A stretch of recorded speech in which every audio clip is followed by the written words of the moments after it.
Era la tarde del 11 de marzo de 2011 cuando el noreste de Japón, una región acostumbrada a los sutiles temblores que sacuden las islas de tanto en tanto, se vio sacudido de una manera que jamás había experimentado. El cielo estaba despejado y el día transcurría con normalidad cuando, a las 2:46 de la tarde, el suelo bajo los pies de millones de personas comenzó a vibrar. En un primer momento, el temblor fue leve, casi rutinario para un país que había aprendido a convivir con los movimientos de la Tierra.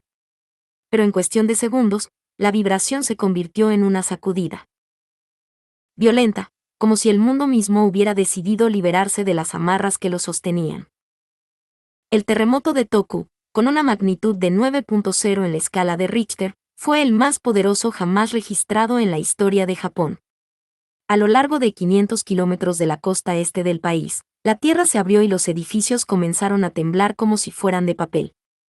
Los rascacielos de Tokio, diseñados para resistir terremotos, oscilaban de manera casi surrealista, y las alarmas de emergencia resonaban en cada rincón de la ciudad. Pero en las áreas rurales y costeras, donde las construcciones eran más frágiles, el daño fue inmediato. Carreteras se partieron en dos, casas se desplomaron, y millones de personas corrieron a protegerse mientras las réplicas del temblor hacían aún más difícil mantenerse en pie. Sin embargo, lo peor no había pasado. El terremoto, con su inmensa liberación de energía, había desatado una amenaza aún mayor, un tsunami de proporciones catastróficas. Apenas unos minutos después del temblor, las alarmas de tsunami comenzaron a sonar en toda la costa, advirtiendo a las personas que corrieran hacia zonas elevadas. El océano, que había retrocedido por la fuerza del sismo, comenzaba a acumularse, preparando su contraataque.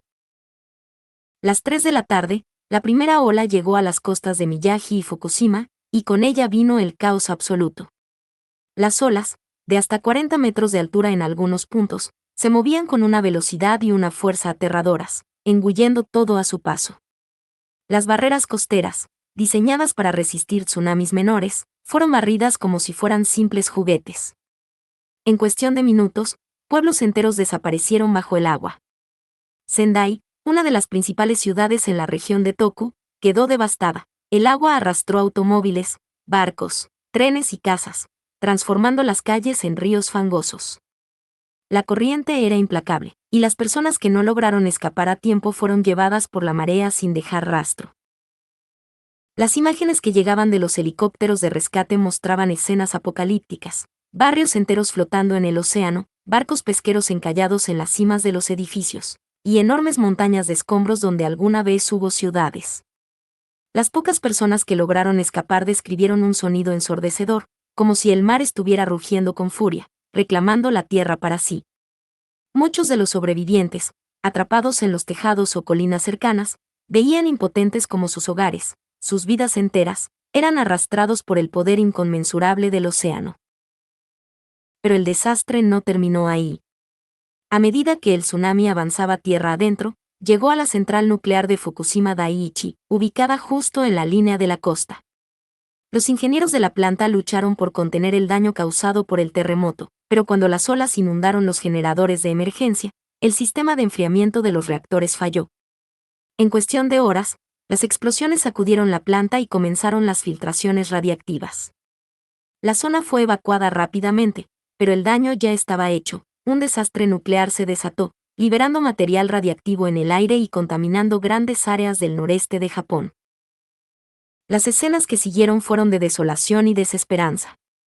Más de 470.000 personas quedaron sin hogar, refugiándose en escuelas, gimnasios y templos improvisados, mientras las autoridades buscaban desesperadamente a los desaparecidos.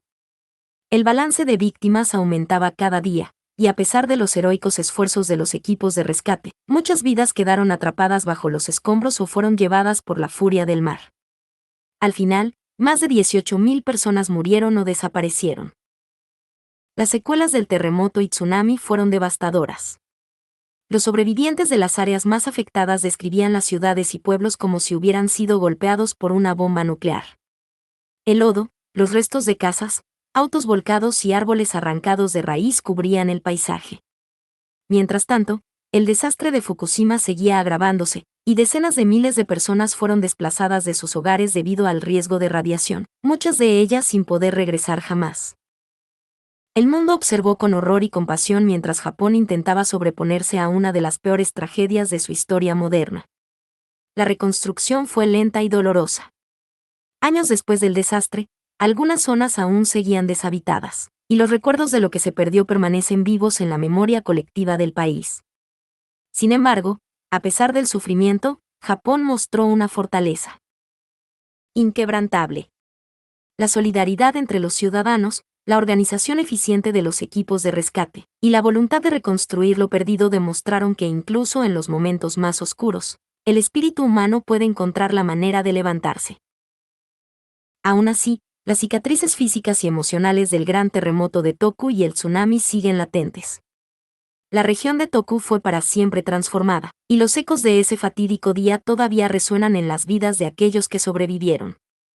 El mar, que tanto ha dado a Japón, también arrebató mucho en esa tarde de marzo, dejando una lección de la incontrolable y aterradora fuerza de la naturaleza.